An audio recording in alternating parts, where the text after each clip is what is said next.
right? I'm gonna show you a McLaren that's been wrapped, and you won't even be able to tell the difference. So you see this paint? Mm-hmm.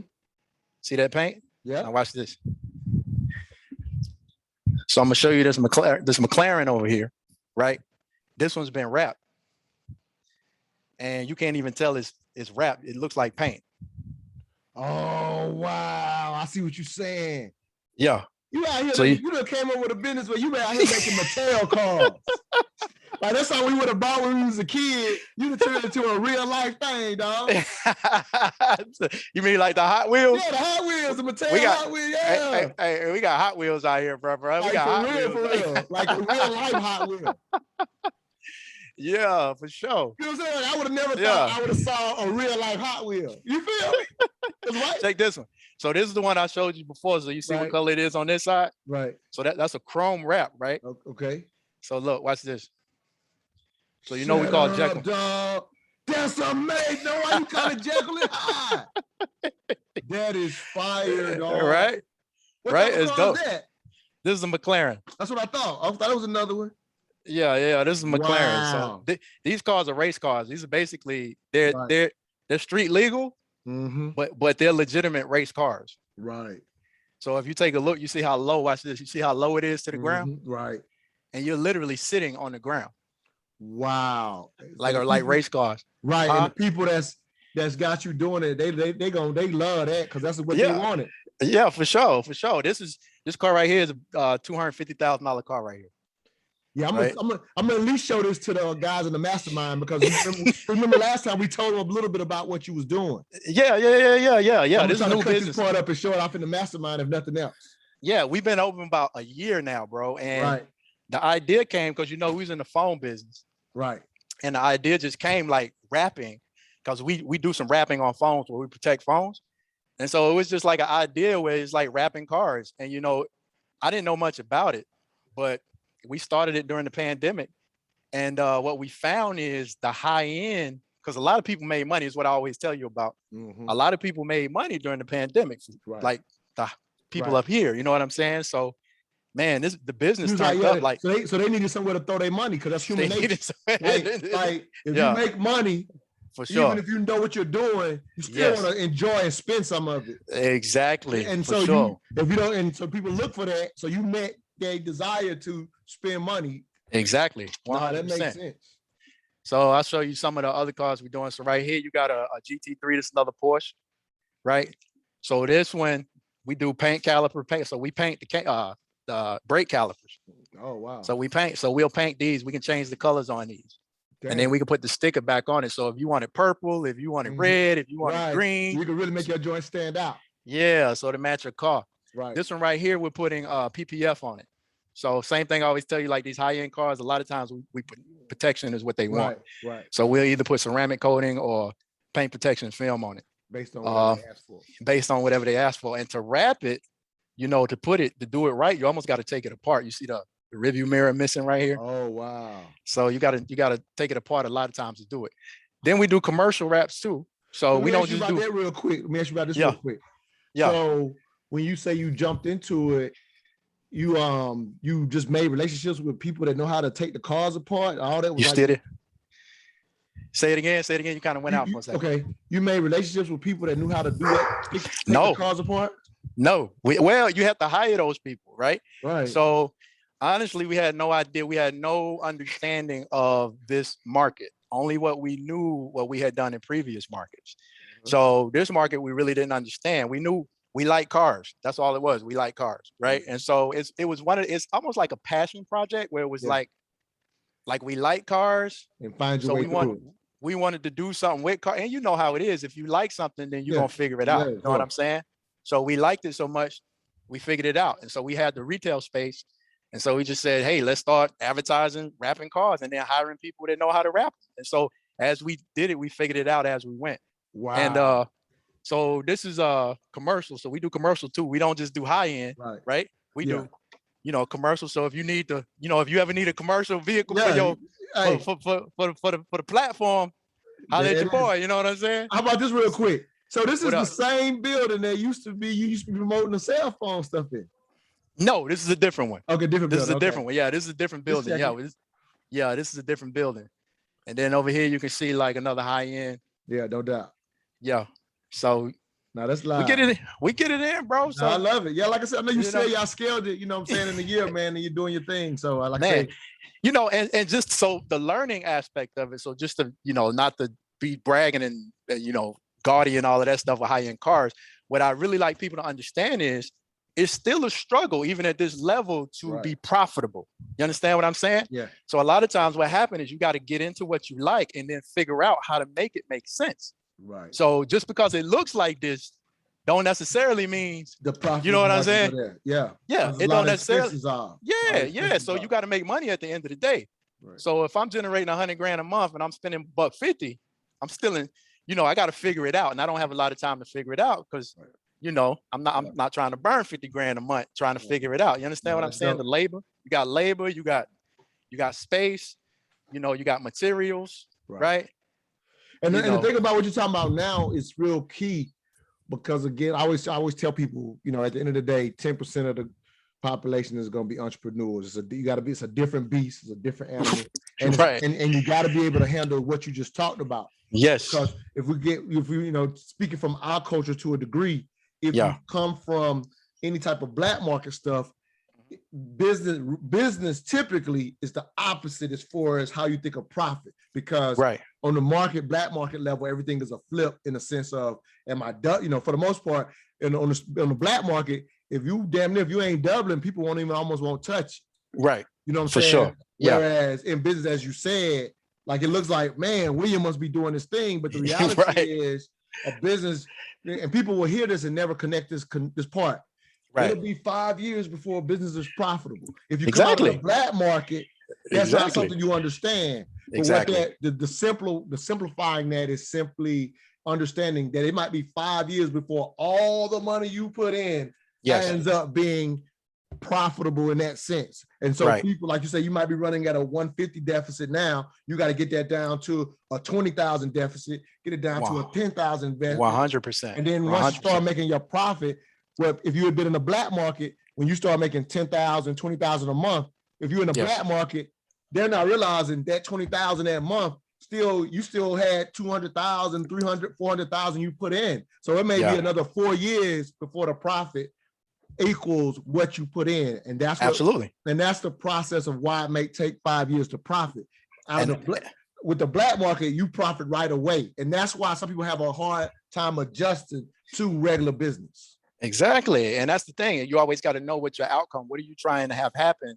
Where are you trying to get to? What's the plan? Right. And sometimes the plan it may be just, this might be a pilot program for a franchise. You know what I'm saying? So the main thing might be, hey, we want to franchise this. So we want 20, 30, 40 locations across the country. So with that being said, you have to make it a franchise. It has to be a turnkey solution for people if you're trying to get people to buy into it. Right. It's like, say I want franchisees. Right. Then I sell it to you. I say, hey, Montoya, I got this business, right? I'm showing you the business. Look, I got the Bentley, I got the Bottega in here. You know what I'm saying? I got the thing. You need to come in and, you know, have one of these. And this is what you make. This is the royalties you pay. But you have to understand the how to get to that point where it's enough value add for Montoya to buy into. Right. So he'll help you scale it. He'll help you build it. You'll get residuals off of him. But yeah, he gets incentivized to have it too, because you've already built the brand. You've already built the name, right? So a lot goes into building the brand. You see a lot of the videos we do, right? Yeah, so absolutely. You see a lot of it is brand building. A lot of it is name. It's like figuring out how to make it profitable. So if I come to Montoya and say, look, Montoya, this thing it's going to cost you $100,000 to run it every month, but I guarantee you're going to get 170 back every month. Right. And then this going to be your cut. And then this is what you're going to pay me. And then you're going to be like, so it's a complete solution? Are you going to teach me how to do it? You're going to give me everything I need? And be like, yes. So that could be the plan. So it don't necessarily mean that this is going to be the end all be all. You see what I'm saying? No, that's dope. It's that kind of thing. A lot of times the bigger the scene, right? The bigger the opportunity. You know, the opportunity of what you're trying to have happen. So like sounds like what I'm hearing you say is if you think bigger, you may actually have some more sustainability. Exactly. Just being focused on how to turn the profit in that particular, and because I think what you're alluding to a lot of degree, by thinking small, a lot of times you can get stuck. 100%. 100%. And if you get stuck, then you're not passing along anything. Yes. You just end up being, hey, this was a great business. You made money for yourself, and your kids don't want to do it. 100%. And now it's done. Sometimes I think that's kind of what I think I hear you going a little bit. Yeah. Even with market adoption, this is where all the planning comes in, because a lot of times you have to understand, all right, who is my customer going to be and why? So if you notice what a lot of players do is they start with the high end. I'll give you an example, like Tesla. Tesla didn't start with the Y model. They didn't start with the S model. They started with the big boy model. They started with the 100,000, 150, because that's the space where people have money to play. Right.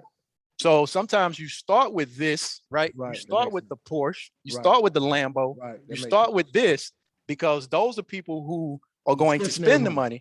Yeah. They really they're not deciding between your need and a discretion. Exactly. Then you're going to spread. Once you get that brand, once you get that name, now you start to cater to the general public. So you start to build the S model and the Y model and you see what I'm saying? So a lot of people start up here and then they work their way down to here, right? Sounds like. Yeah, the cell phone company did the same thing, right? They started with Verizon and then they started doing what? They started bringing on the prepaid, right? The prepaid was after they got this, and then they thought, okay, how are we gonna cater to the people who can't necessarily, pass the credit check? You know what I'm saying? Like we want them people too. Right. You know what I mean? So that makes sense. So yeah. Dope little lesson, man. Let's no doubt. Yeah, I mean, you can keep walking. It's up to you how you want to do this. No, I'll just do it right here. Okay, I got the phone. Everything's good in the background. So what I'm gonna do, we're gonna try to run this about 30 minutes or whatever. Okay. Transition or whatever. No doubt. Let me I'm about to start going live now. Hold on one second. Okay. This call real quick. Okay. Hey, what's up, T, man? I'm doing a live right now with William from the Mastermind. So I'll hit you back. I really just hit you to tell you, Bleed say your son good, man. Just wanted to tell you that, really. I'll catch back up with you after I finish this live, though. All right, cool, man. All right, for sure. Bleeds, I don't know if you remember T Priester from the Mastermind. Yeah. But his son is actually out in Texas somewhere. I don't know what part of it. I don't know if he's in where you're at or not. But anyway, he's out in Texas. He just finished school. But he has a passion for music. And so they about to play around. And he did like one song. Yeah. I heard, and I was like, I think I hear something. Yeah. So he's literally at Bleez's house right now. Oh, nice. Laying down his first music. That's what's up. He might have a talent for real. Shout out to Bleez supporting the up and comers. I like that. You know what I mean? That's what's up. And so what happened was Bleez hit me and say, man, this little boy good. He young or whatever, younger. He's in his 20s or whatever. So say little boy. But he's like, this little dude good. And I was telling his dad, because his dad just dropped him off. But because you know him, I'm even telling the story like it's it's dope. Kind of 6 degrees of separation. Like we all connected, so it's dope. You know what's crazy? I know how much you love music too. Real quick, what's crazy is I was listening to that 50 Cent. Maybe. No, it was his book. His new book. We did it last year as a little audio book thing. Oh, did you? Yeah. No, we did that. Well, we read it, but it was dope. I love that book. Yeah, and one thing that really resonated with me that he said is when he really realized that the money wasn't in him musically anymore because he had outgrew the space. And then what he started to do is he started to do the same things, but he realized in the way that he needed to get money is he could take what he was good at and then he could give it to some of these young up and comers. And then what happened, now he's tied to the money too, because now he can get money off of their success. Right. You know what I'm saying? So he said he would go in the studio, write a hot verse, hot beats. He would come up with the hottest song, but he knew the audience wouldn't receive it like they would from the younger boys. Okay. So he was like, well, let me take that and let me offer it to the younger boys. And then I can be a piece of that. You know what I'm saying? So I think that's dope, because when you told me the story about Bleez, I'm like, yeah, he can get to the point where he got all of this knowledge and this know-how and this, and this love, number one, right? Where he still want to write, he still want to produce, but how do you get the money out of it when you 45, 50 years old, Exactly. You know what I'm saying? Yeah, no doubt. So you got to share it. You got to share it. Yeah. So that's what he's doing, man. So dope. Yeah. All right. So let me see. All right. So we're gonna transition to the live stream, and that's when we're gonna jump. Let's do it. Let's do it. Yeah. So live on Facebook. Let me tell you what I called it. See what you think of this. Okay. All right. So this is you've been on this before. So Stop for Rant, episode 17. Yes, sir. On the power of the narrative and rewarding brokenness. Yes. Like that title? Yes. I mean, it's dope. It's dope. I like it. Yeah. All right, cool. All right, cool. Let's go public. All right, we're going live as we speak. It should go live in a second here.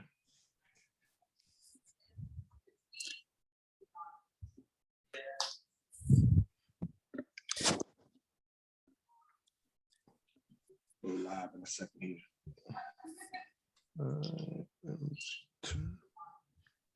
All right, here we go, brother. We going live right now. We speak. So it's your boy Montoya Smith, aka Black Socrates. You hear me pretty well? Yeah, I hear you good. I hear you good. Just checking. All right, everybody. This is a thoughtful rant. This is our first one we done via video. Let's see here. I can hear you in the background. Maybe can you turn your volume down on your end? I think I need maybe. You can hear me? I'm trying to figure out where I'm hearing it. I try to turn the volume in on my end. It might be my end. Hold on. Give me a second. Yeah. I think it's your end. It's kind of quiet over here. Okay, cool. All right, let me figure this out. Everybody bear with us. First time doing it on video. I'm trying to figure out where I'm hearing it. I try to turn the volume in on my end. It might be my end. I'll show them some cars while you're figuring that out. Yeah, no problem. Yeah, definitely do that. Yeah, go ahead and talk. They can hear you. Oh, okay. Yeah, we got the McLaren over here, the showroom car, Jekyll and Hyde. That's the business that we currently own. And you can see the Jekyll and Hyde theme. Got the chrome on the right side. Got the design on the left side. Yeah. This is actually printed on the chrome, which is really dope. They said we couldn't do it. They said you couldn't print on chrome. So we took this whole chrome piece and ran it through a printer. Right? Oh, wow. So, yeah. All right, I think we're working now. I don't hear a second one in the background, so I think we're on game now. So with that said, you got my man William Agnew showing off his new business. What's the name of the business, brother? Just throw it out there. This is Jekyll and Hyde. Jekyll and Hyde's car wraps, right? Custom car wraps. So we do more than car wraps. So we do lift kits, we do paint correction, we do ceramic coating, we do paint protection film, we do wheels. Wow. Wheels we do it all. Wheels. Wheels. Yeah, we got the wheels over here on the walls. So I can dig it. Yeah, no doubt. Well, I love it, man. I wanted to hit you up real quick for this thoughtful rant, which you've been on this thing before. There's no rhyme or reason to it or whatever. But when we kicked out the very first one, because you were on the first thoughtful rant, it was based on you always dropping these seeds on Facebook. And I saw a couple when you dropped yesterday. I hit you up today, and you dropped today.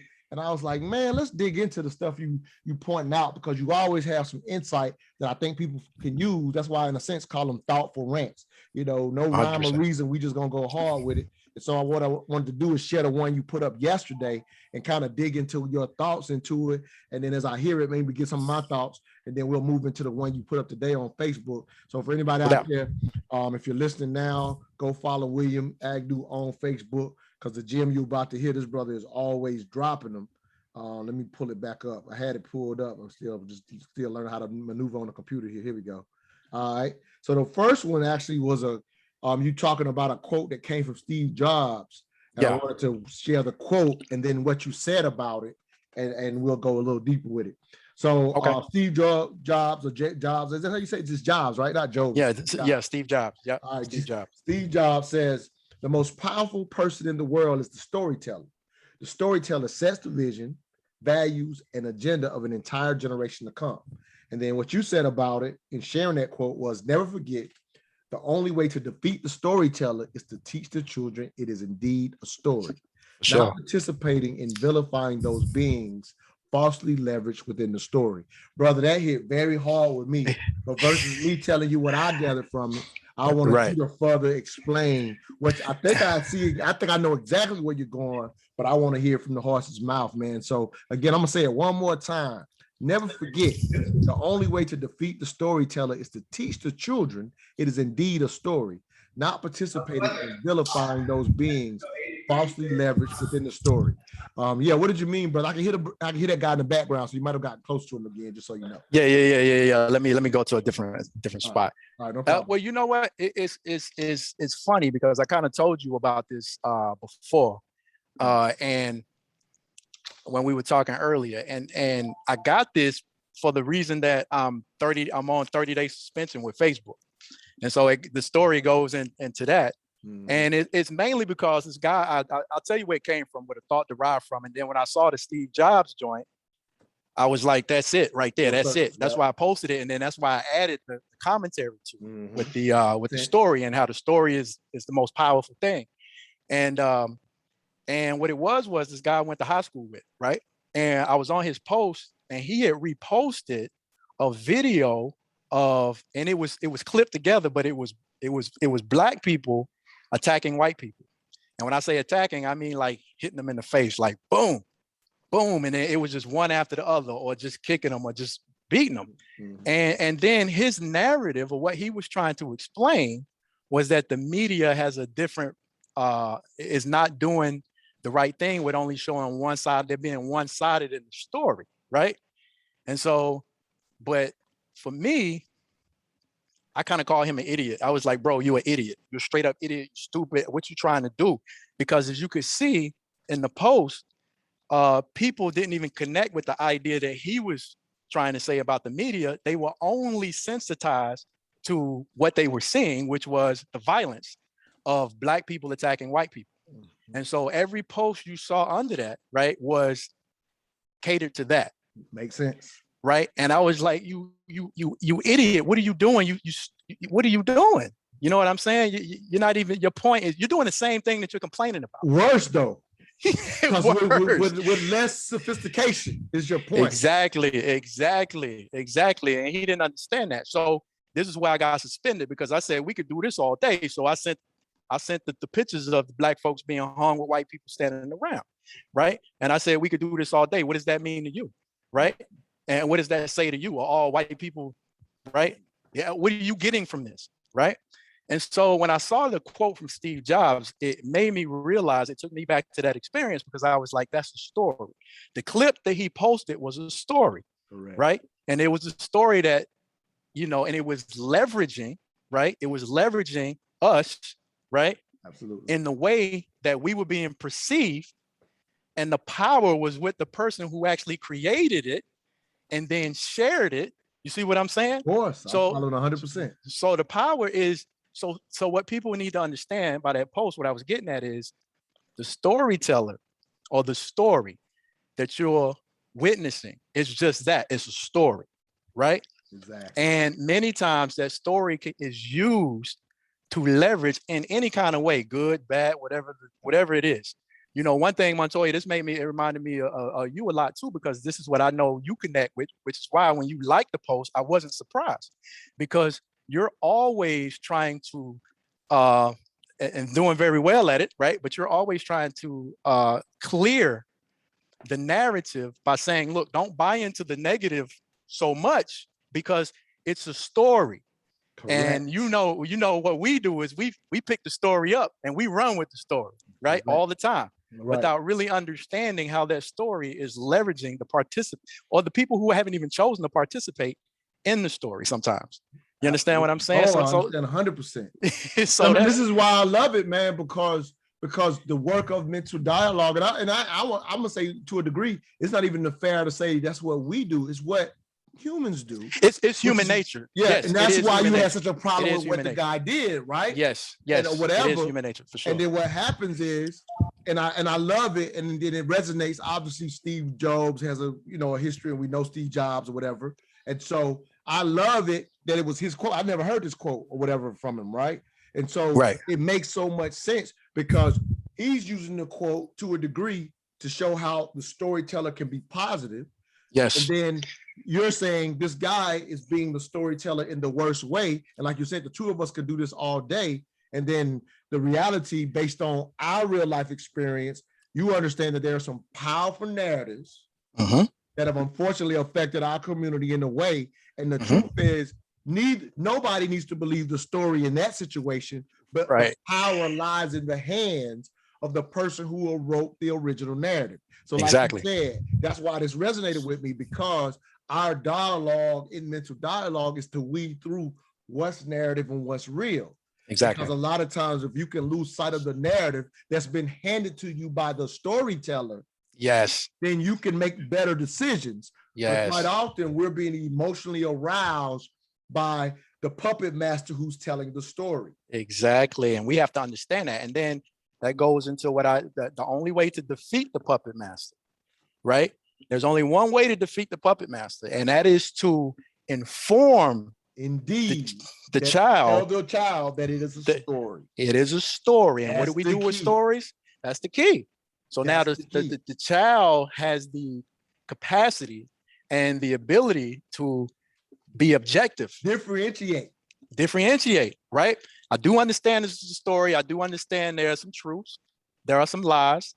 I have to use, my, critical thinking. Whatever. Yeah, my critical thinking to differentiate and critically think and understand and be smart about what the conclusion I come to is. And so when I see a grown man at 50 years old who I went to school with using a story that is literally one after the other clips of violence, right? Painting a picture. Yeah. And watching the masses buy into the story that he painted. And not correcting his point of view, because his point of view was the media is pushing a narrative that is not equal and just. Because what he's saying is they're showing that we're victims, but they're not showing our struggle.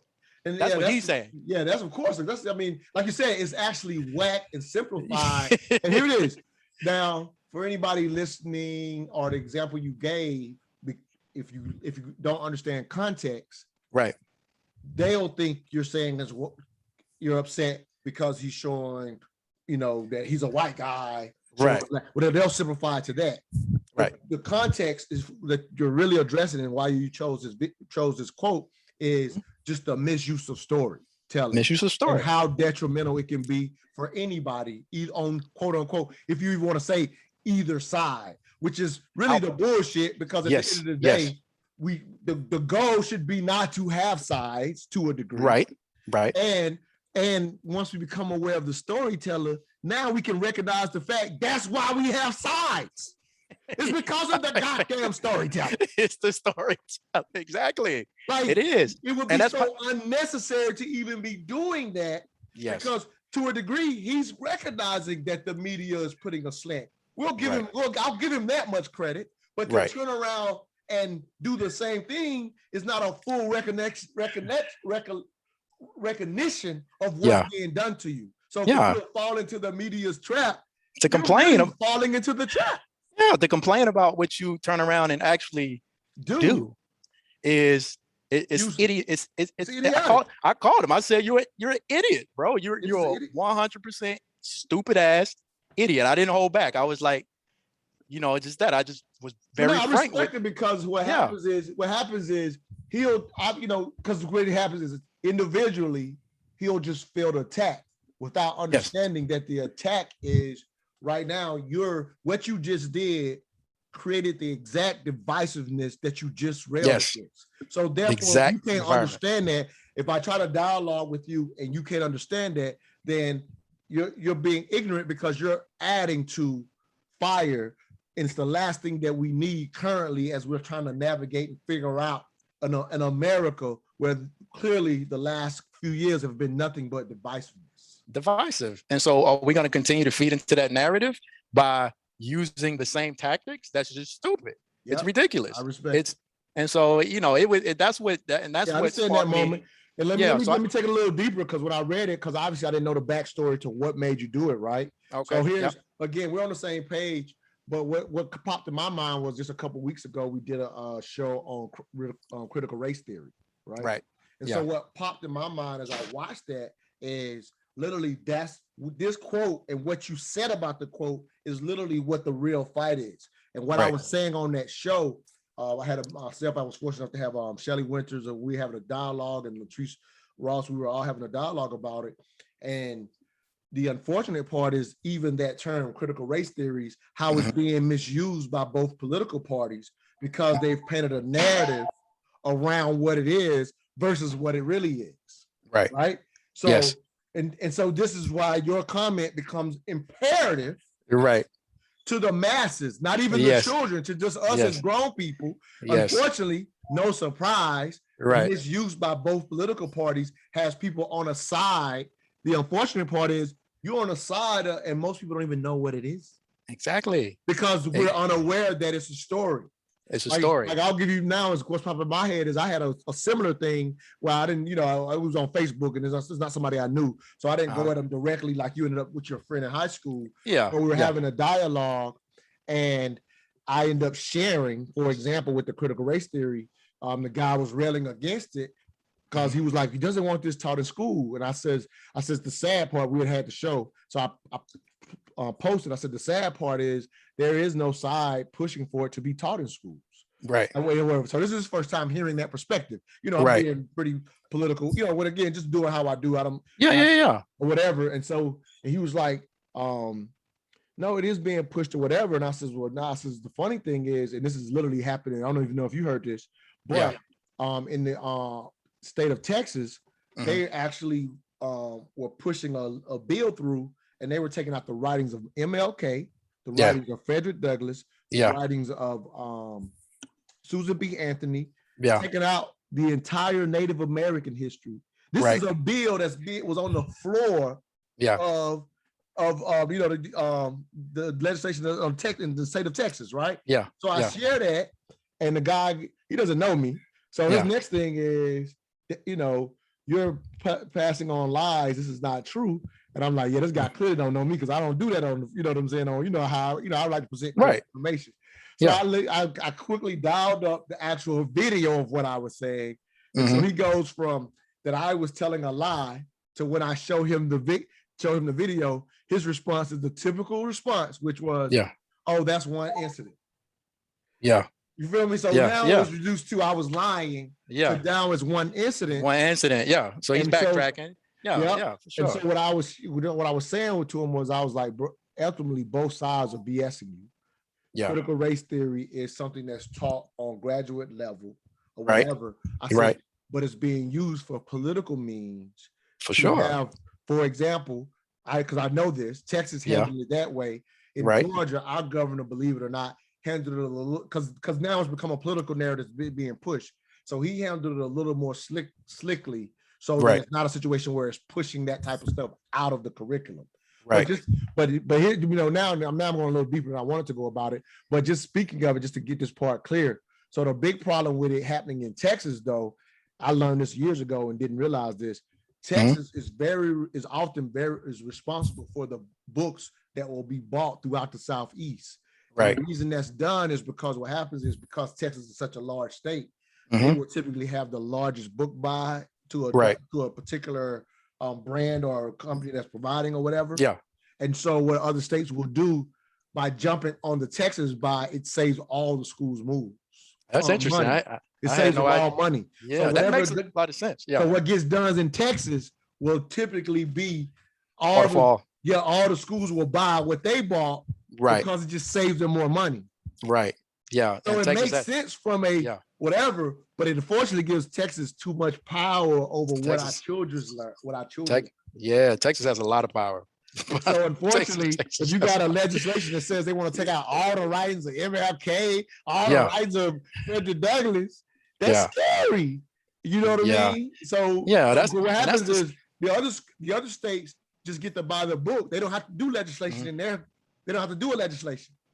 Right. You feel me? So Texas, if they get the legislation passed, then Mississippi could just buy the book. They don't have to have an argument in their state legislation over critical race theory. They don't have to push the bill. They just buy the book. Yeah. You see what I'm saying? So it's real slick. Yeah. Texas sets the precedent. Goes back to this to what your whole point. The storyteller is the most powerful person in the world.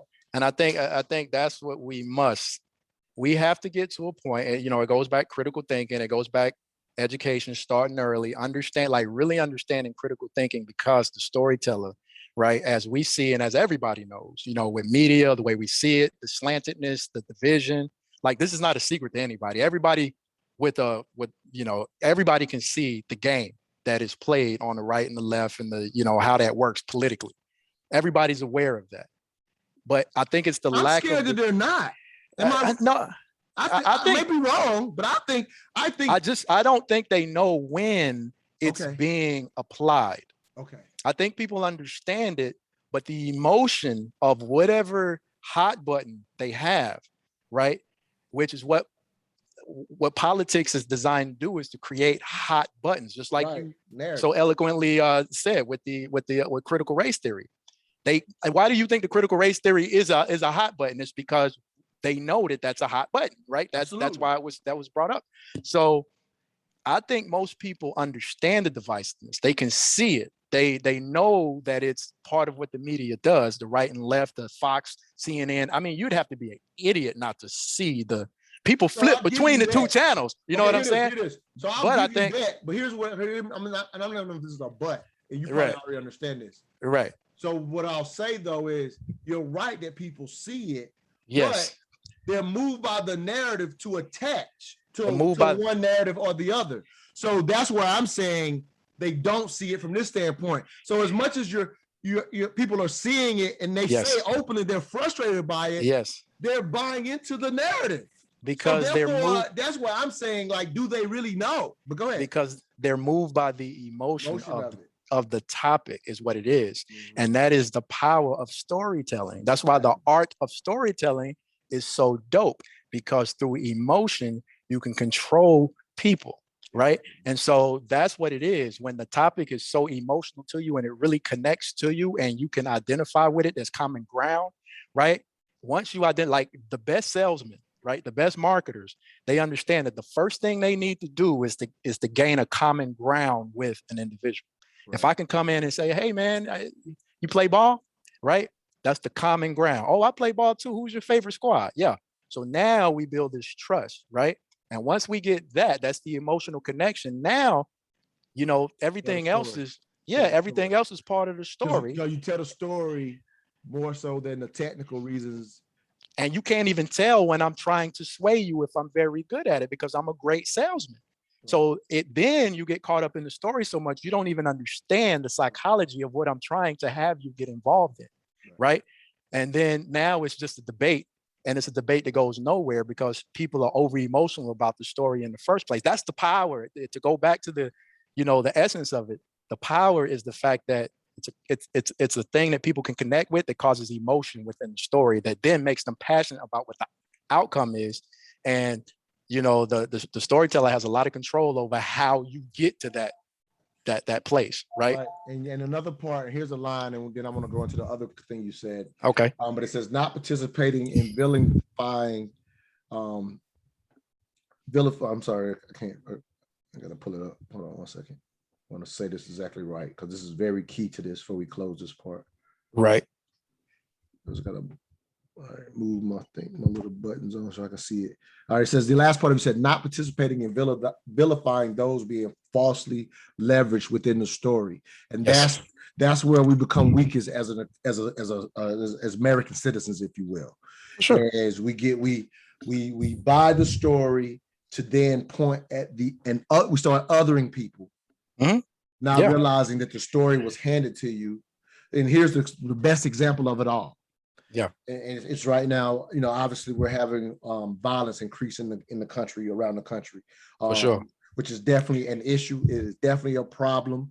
And what happens is part of this reason is that it's such an issue to be concerned about is most people are not aware of that we actually got down to the lowest state of violence we've ever had as a country. Like it's steadily been going down for 40 years or whatever. Right. So when it gets so low and that becomes the norm, any uptick is going to be quite noticeable. I've even seen some people, suggest that this is the worst ever. It's like, no, this is nowhere close to the 90s, but because it's been so low, right? Then and it's not that we shouldn't be in, I'm not excusing it. It's not that we shouldn't be alarmed. We should try to keep it low as it's ever been. So but again, just being relative about it. Then what happens is we start talking about vilifying people. So what happens is we start trying to figure out who the players are. Who's the violent people. Right. And the reality has always been crime follows economics. It's no more simpler than that. But the narrative will tell you everything but that. Yes. That's where It is. That's exactly what it is, bro. That's 100%. You hit it on the head. It's economics. Crime follows economic disparity 100%. I tell people that all the time. The data is there. You can see it. It's 100%. It's not an opinion. It's a fact. The numbers, you know what I'm saying? Like, So yes, here it is. 100%. Let's add to that and give people the real truth. This ain't even a narrative now, right? Right. So when you see that it matches up, now, if we understood that versus the narratives that we see in the media, then crime problems would now become an American problem, because that's what they've always been. Right. Yeah. We've racialized something that has nothing at all to do with race. Nothing. It's not about race at all. And you know, you can get in trouble saying that with your own people. You know what I'm saying? Like, because of the story. Because they bought the story. Because they bought the story. But in reality, it has everything to do with. And when I say about race, obviously there's disparity in economics between races, right? So it is about that. But what we're saying is, it's not about race specifically in general. It's about the economics being more equal. So race is then not a differentiation. Absolutely. So if you fix, so what you're saying, and that's what I think I hear you saying, is if we solve the American problem of economics disparity, right? You know, we got billionaires shooting rockets off into space, you know, putting more CO2 out than everybody in the world combined, right? In one launch, right? And they're going to space just to say, it's almost like, it reminds me of Instagram. It's like, so when you go to space, what are we doing? Why are we doing it? Right? Are we going to take a picture in space and say, hey, this is a billionaire selfie? Is that what you guys are doing? Like, so we're spending billions of dollars economically to do that. But we got these people who are dying in the street because they don't have proper health care. We don't have universal health care. We don't have, we don't have these basic necessities, and people are dying every day because they can't afford these basic necessities. But you guys are going to space. And the thing is, the psychology is crazy because we buy into that hype. The narrative's been running for a long time. But it's the story. Yeah. It's been running for a long time. Yeah, it's the story, bro. So we get caught up in running to the story versus the clear-cut why. Critical thinking. Right. So the clear-cut why actually should have us coming together versus being divided to say, all right, people are going, why is this happening? Like I was on a panel about 3 weeks ago, right? Right. And so they were having this dialogue about what one part of Atlanta had done. And right now, you're familiar with Atlanta to a degree. There's a place called Buckhead or whatever. And there's this dialogue about whether they're going to actually separate from Atlanta, if you will. That dialogue's being had. It may happen or whatever. But a big part of that is, in a sense, the crime is a big part of the reason this is being pushed. And I found out from the dialogue I was on, like their taxes have went up like 350% over the last decade or 15 years or whatever, right? Yeah. But what the guy said was, it's funny that the 350% raise in taxes never made them say this. You feel me? But, yeah. You know what I'm saying? But of course, the word crime is a narrative and it's racialized. Let's just call it what it is, right? Yeah. And so, the question was kind of asked, well, does this have anything to do with race really, or just these are real concerns with crime? And I says, well, considering that, unfortunately, I says the Atlanta has been in the top 5. It was number 4 years ago when I first got here in income inequality. And I said, so when people are starting to have these questions about what are we doing and what are we doing to ourselves, we know that since I told them this, and I said, well, since the housing market in Atlanta caught up a little late on all of the, in a sense, a lot of markets have already was ahead of Atlanta as far as the price raising, right? So Atlanta's was kind of behind on that. I said, well, now that it's finally caught up, y'all probably don't realize we're number 1 in the country in income inequality. Right. So there's your answer for why you got to raise in violence. Right. Period, point blank. For sure. It ain't who's doing it. It's the reality. We're already 4th, but to move from 4 to 1 in the last 8 years is you probably should expect that to happen again. It's not an excuse. It's let's figure this out, because this is clearly what's leading to this. But everything that's being addressed is about which new mayor is going to be the toughest on crime, and you know what I'm saying, like you went from 4th to number 1. So if your discussions ain't about how to go from 1 to back to at least number 4 and number 5, it don't matter how close the next mayor is on crime. Exactly. And so while we're talking economics, I had made another post. I don't know if you saw this one, but I talked about how we support brokenness financially. Well, that's where I'm about to go. I'm about to read that. You about to go there? About to read that quote. Oh, okay. So that's how good we on tune with this. Nice transition. Bro. Yeah, nice I'm transition. I'm literally about to read that quote right now. Okay, go ahead. That's what made me do. That's what made me do it when I saw both of them. Yeah. What made me do this? I almost called you yesterday. So the one you put up today, literally, you said, here it is. You said the problem is we reward brokenness in a system that doesn't. Until we flip that, basically, this is what we get. Let me say it again. The problem is we reward brokenness in a system that doesn't. Bruh, that's powerful, dog. Go ahead and jump in. Yeah, so what I was really saying with that one, and you got to put in, because for people who can't see it, the visual is beside brokenness. A reward. I think it's beside reward. I got a cash. Yep, cash. A bag of money. A bag of money. It's a bag. That's perfect. Yeah. So when I say reward, what I'm saying specifically is we reward brokenness is, again, I was like I was telling you before, I was listening to the 50 Cent book on the Audible, and relating to hip hop, that's exactly what we do. Hip hop's a prime example of that, because we don't go spend unless it's broken, right? And when it's fixed, or we have that perception that it is fixed or it's no longer broken, we stop participating in spending the money for it.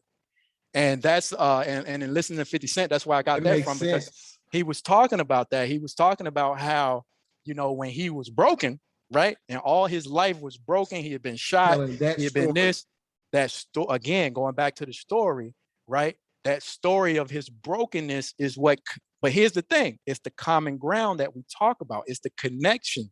It's that common thing that we have in common that we connect with, which goes back to the financial situation, right? So if financially we have a common ground that we all struggle financially to a certain extent, where we're viewed in a certain way from media, right? Then we have that connection. So when we talk about that, that's the common ground of trust, if you get where I'm going. So that common ground of trust makes us want to buy, right, literally, into that common ground. Right. You see what I'm saying? So it goes back again. It goes back to the economic struggle. So as soon as that changes, right, as soon as the economics of it changes, then what will happen is that common ground will look different. Right. Because now what me and Montoya have in common is that we both got our business platform and we're sharing information, and this is what success looks like. So now what I'm going to do is I'm going to support him and he's going to support me. So he's going to spend that money on what he has, what he sees to be the common ground. Because when he gets to be 45, 50 years old, what 50 Cent was talking about at 25 no longer is relatable. So yeah, he's going to stop spending that money once he gets legit. But the problem is we got to go through that process. You see what I'm saying? No, of course. And so until we understand that the brokenness is what we buy into, and we need to change that. And I don't know the question. Same results. Yeah, the question is, if indeed it is economic, then what do we focus on as the Black community to change it, right? If it is critical thinking, then what do we do as a Black community to change it? Whatever we need to do to change it, we have to identify what we need to do and then focus on doing that, right? So we stop feeding and buying and spending our money to perpetuate brokenness. And not only that, people are investing in us to be broken so that we continue to spend money, right? Because what I'm getting at? Yeah, yes. Of course. And then here it is. And let's even talk about that real quick. Right. Because I know exactly how you mean it, and somebody hearing it might not understand. Right. Well, I don't know. You just want to get clear. Cut this phone off real quick. All right, cool. So what happens is when you put, like, they invest in us to do that, and some people will look at that and be like, yeah, see, that's it or whatever, but it's just a proven formula, so why not invest in it? Right. And so what happens is, like you said, until we can change the psychology and no longer pay for that, Right. then you won't even have people invested in that. So to a degree, when you say, like you said, what do we do? It's why, to a degree, it's why mental dialogue exists, which you've heard me say this plenty of times before. Right. Because in my eyes, it's the psychology that has to be changed. Because without that, you can continue to be manipulated by things that are natural to be manipulated by. Like you said, buying into brokenness, like you say, using 50 Cent as example. Like you said, he was wise enough, because typically, the reason a lot of rappers don't become 50 Cent is because eventually either they're too old or sometimes get successful enough to where people no longer buy their story of brokenness, because they know you've made it. They know that happened to 50 Cent. Exactly. Like I said, he was wise enough to sustain himself, but the average rapper, to a degree, you start, when we're young, it's, he ain't street no more, he ain't this no more. So it's limited to that. But like you're saying, just kind of walking through it on the economic level. Yeah. Like you said, until we flip the reward of brokenness. And exactly. So that becomes us as a community being aware that we relate to the broker story so much, and that not only that will we buy into it, one of it is relating because sometimes it is our experience to a degree. So so it's not that we're knocking that if it is your experience that you relate. The question becomes, or what we have to put a stop is the paying for it. So the question is, when does the book Hustle Harder outsell the CD Get Rich or Die Trying? Great perspective. You understand what I'm saying? Because that book should do 20 million in sales, right? Versus that CD that was all about murder, kill, misogynistic, right? That went diamond. It still sells millions every year, right? And he's not even that guy anymore. Right. You understand what I'm saying? So we have to flip that. And when I mean flip, we have to invest more in that book that's going to lead us in the direction that we really need to go to, versus that CD that's going to keep us where we are or moving in the wrong direction. You understand what I'm saying? Yes, so until we can flip that, we keep buying the brokenness. And I get it. Yeah, we definitely get it. I get it, because it's the common ground. The struggle is the common ground. Well, like I always say. Yeah, you meet people where the common ground. That's where you meet people. Because my favorite, as a philosopher, one of my favorite quotes of mine is, perpetual struggle is a hustle. Yes, for sure. Perpetual struggle is a hustle. Yes, and what we're talking about now, bro, is the combination of like how much we can no longer continue to buy into it. Yes. Why you see 50 Cent make a transition and write a book that says, work smarter. Yeah, work smarter. To work smarter is to no longer buy into that which is not gonna help you. Exactly. And unfortunately, what makes it harder to navigate goes back to the beginning of this dialogue, and we're almost done. Right. Is the narratives you have to navigate. So going back to what you said originally, if we teach our children it is indeed a story, now they can differentiate, and now it becomes teach them not to buy into the brokers. Exactly. Perpetual struggle is a hustle. Perpetual struggle meaning there is no they that can hold you back once you understand it was just a damn story. It was just a story. And here's what I see, Montoya. The more and more we move into the younger generations, and I know they said this about us, but I saw a young boy yesterday get shot, very graphically on live. You know what I'm saying? And he was on live, literally, when he got shot. You know what I'm saying? And it's on live. Yeah, I can't watch that. And I won't watch that. And that is an example of them, like these young boys. And I know they said this about us, but I'm saying it about them now because I'm 45. But these boys have bought into a narrative, a gang culture narrative. You know what I'm saying? That is just broken, man. It's broken. Until we flip it. Until we flip it. We get. This is what we get. Words. That's how we ending this thing, bro. All right, love bro. you, King. Hey, I love you too, King. We out. All right, man. Peace. For sure.